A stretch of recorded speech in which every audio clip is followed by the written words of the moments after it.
your latest legislative news impacting corn farmers across the Midwest. Here is this week's Legislative Lowdown. Policymakers in Washington, D.C. will likely now have another year before they must pass permanent Farm Bill legislation. This week, a year-long Farm Bill extension was included in a two-step continuing resolution passed by the House of Representatives. The bill extends government spending at current levels through January 19th for agriculture, energy and water, military construction and veteran affairs, transportation and housing, and urban development. The remaining 8 appropriations bills are set to expire on February 2nd. On Wednesday, Illinois Corn spoke with Congressman Mike Bost from Illinois' 12th District. Bost voted no for the continuing resolution. However, he says he's glad that farmers can breathe a sigh of relief through the extension. And when I and the chairman were back traveling around for our farm tour in August, both of us were convinced we were going to come back, hit the ground running, take off, get the Farm Bill passed, not knowing that they were going to throw the budget to the level they did, not knowing that somebody was going to be so kind as to motion to remove a speaker, so we had no speaker, so we could do nothing for 3 weeks. Add that to that, then the new speaker's trying to get his feet on the ground.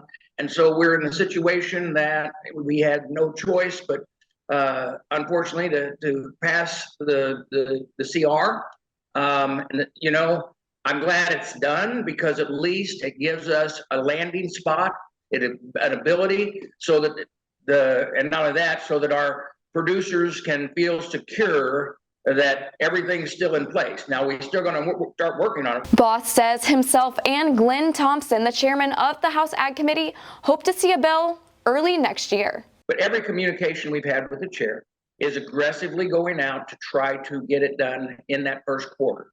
And by getting it done in the first quarter, then that puts the pressure on the Senate because the Senate really hasn't done anything yet. And so we're hoping that we move quickly. I don't see us doing it in December. We'll be working on bits and pieces, but I don't think you'll see it until January.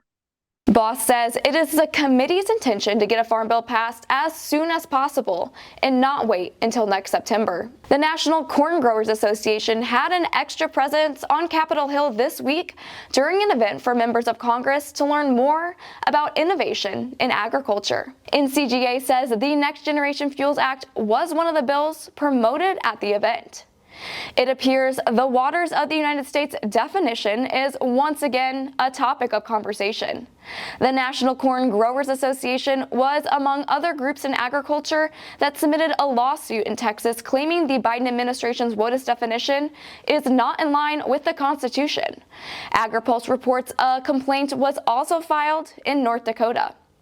Springfield will likely be quiet for a bit as a veto session ended last week.